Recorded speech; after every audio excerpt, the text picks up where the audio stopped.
Like many other parents across the country, Courtney and Jason Swain gained a new appreciation for childcare staff after a second winter lockdown in Canberra. They were at home with their 4-year-old Spencer and 3-year-old Harlan.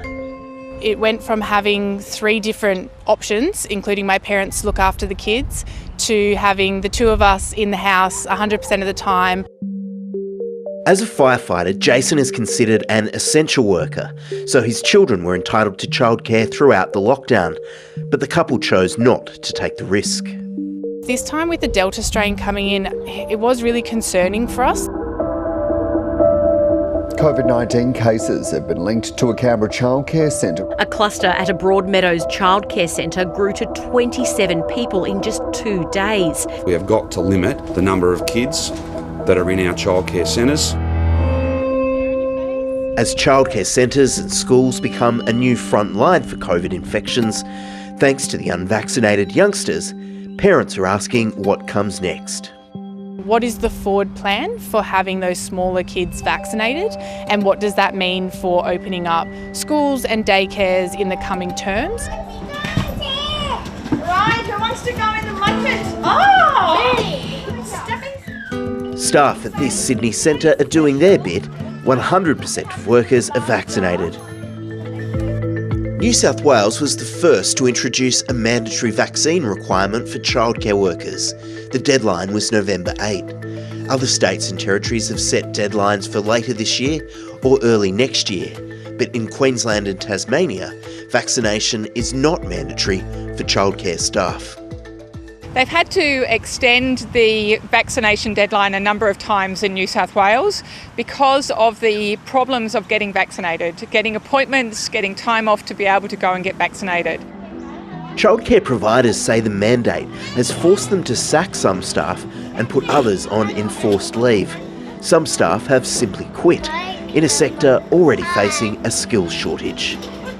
To lose any member of their educational team has a really great impact on the service, the delivery of the service, the availability of the service to be open as many hours as they need to be for families.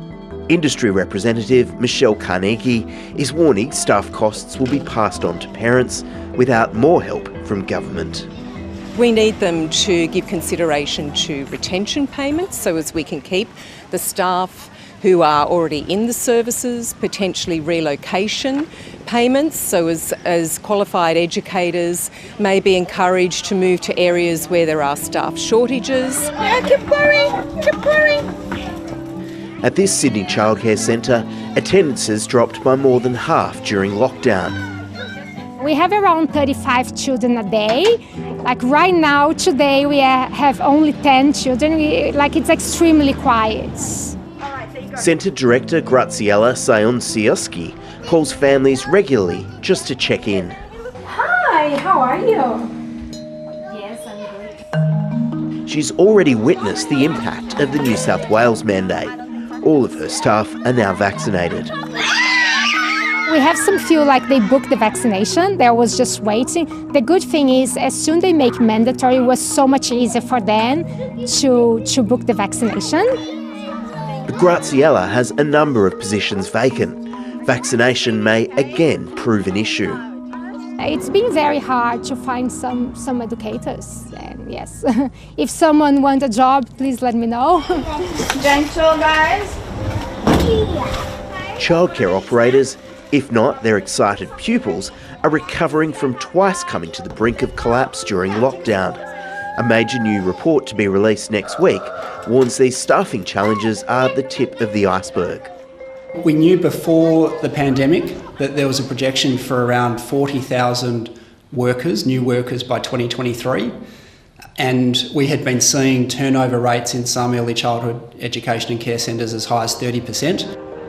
Travers McLeod has spent a year researching this independent report, which will be launched next week. It calls for proper accreditation for staff to ensure they're paid more and that the toddlers they look after have the best possible experience, a true early childhood education. We have to make early childhood education and care one of the most rewarding, secure career options for Australians coming out of the pandemic.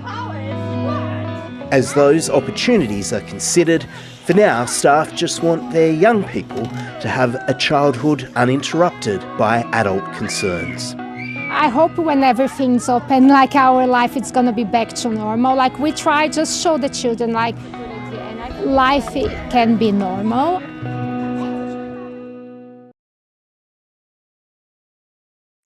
Hi, I'm Lee Sales. Thanks for watching this story. If you'd like to watch more of 7:30's stories, they are on the left of your screen.